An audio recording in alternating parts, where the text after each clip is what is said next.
Oh, alright, my name is Dick Hebdige. Hebdige the name, subcultures is the game. Anyway, you may know me from such books as, Cut and Mix, and personal favourite of mine, Subcultures, the meaning of style. I'm going to take you on a cheeky tour of my theory, subculture, with the main subculture being punk. Firstly, does anybody know what a subculture is? Do you?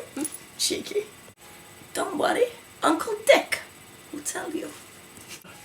Subcultures are what I like to call a group, most commonly a social group, who enforce their own style and rules. However, there is always a however.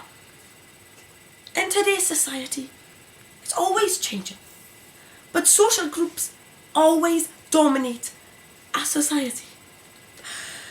For example, the goths, rockers, mods, and a personal favourite of mine, punks. Let me tell you a little bit about punks.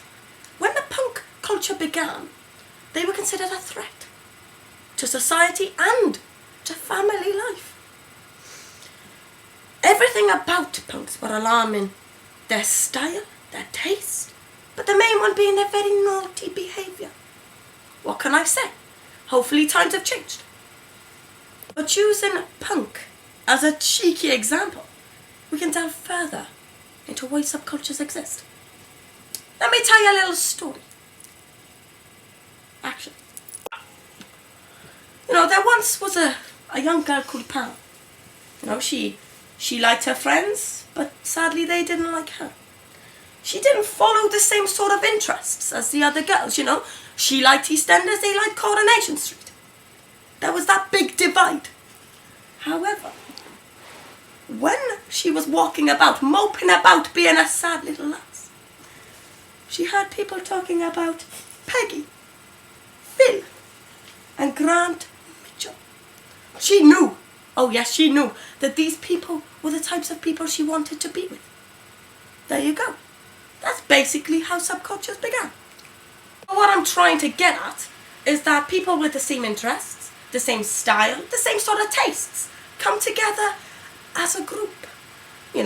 They go bowling, they go to rock gigs, they cause a cheeky riot, because you know what, I predict a riot.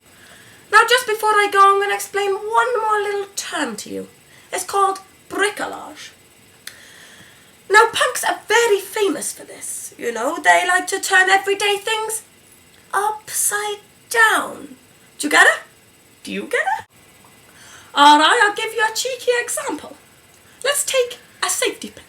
An everyday, normal safety pin. Usually this is used for fixing things or, holding things like children's clothes or something, whatever. However, punks use them as a clothing accessory. A clothing accessory and an earring. Maybe even a cheeky nose stud. I bet it would hurt, but what can I say? They love it. Anyway, another cheeky example that I've got for you is that the Sex Pistols. I know you all know them out there, don't pretend you don't. They used a defaced picture of the Queen as the cover of their album. Bit naughty, but they're naughty people. Anyway, I better trot. Places to go, people to meet. Now, I hope you all had a great time actually listening to me. But, I hope you mainly understood about my theory of subculture. Anyway, better trot. I'll see you later. Alright, I'll see you later then. See ya. Alright, have a great time. Hope to see you again soon. See you later. See you later. See you later.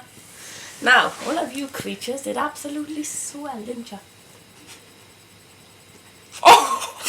Turn the camera off! Cheeky.